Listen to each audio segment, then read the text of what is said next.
The Demonic Virtue by Niall R. Piper II. Part 1, Chapter 11. The Cave. Adolf resided deep in the cave as the world changed. Water cut holes in the rocks of his mountain.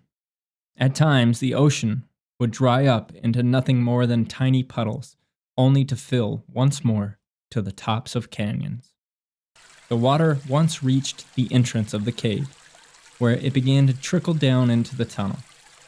Through rocks and stagnant water, the oceans forced their way into dark chambered rooms where the angel sat alone in a pool of dark water. Enveloped in his shadows, Adolf lifted his head from his arms to hear the sound of water splashing against the cave floor.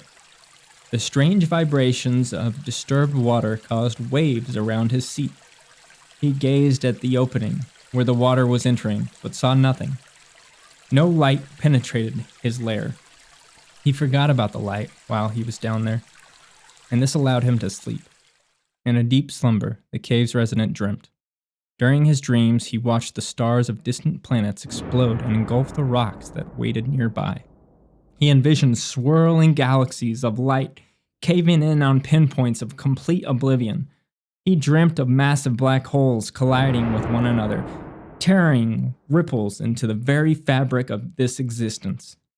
In one vision, he felt himself lift from the cave and transcend through the rock mountain. With water still dripping from the soles of his feet, he looked down upon the small planet where he was imprisoned. Deep in this celestial travel, he visited many strange and terrifying masterpieces. Light beams as brilliant as the ones that had stained his skin, and gaseous clouds larger than the ones he saw from all the universe's solid matter. There were trillions of white specks cut into the darkness. The colors burst from the light, sometimes creating bright blue hues, and at other times creating strangely magenta givings. All this bright light seemed to blot the darkness from the portrait. Eventually, as Adolf's body floated further from his mountain, the light died. Only a few stars remained, until they met a point where nothing existed. Into this large black hole, Adolf saw the many universes' existence catapulted into nothingness. Swallowing everything, the whole twirled ferociously, relentlessly sucking the Creator's life into its center, only to disappear. Adolf's blackened eyes shimmered. He peered into the gaping wickedness. He was drawn to it. On the film of his glassy eyes, the ring of light dissolving into the emptiness reflected as if it existed inside of him.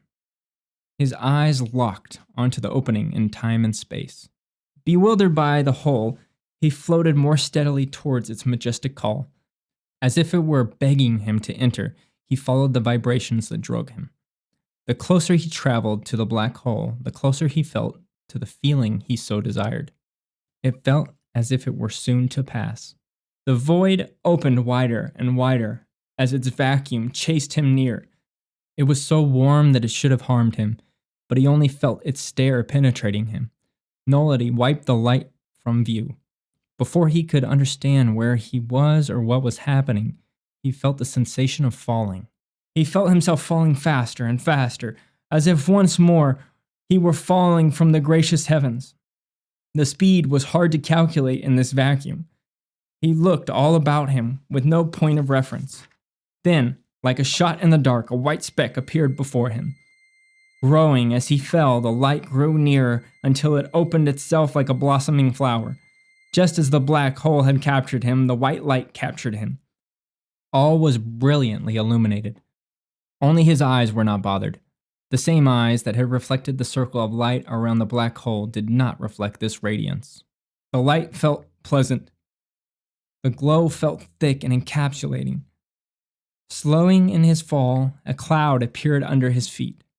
Then, without warning, he was crashing through the cloud, and the dazzling blaze of heaven screamed into him. He awoke in the mountain. His fingernails sunk into his blistered skin, and his head burst from his arms. His eyes shot open like the explosions of grand unexpected stars. Beads of sweat congregated on his head.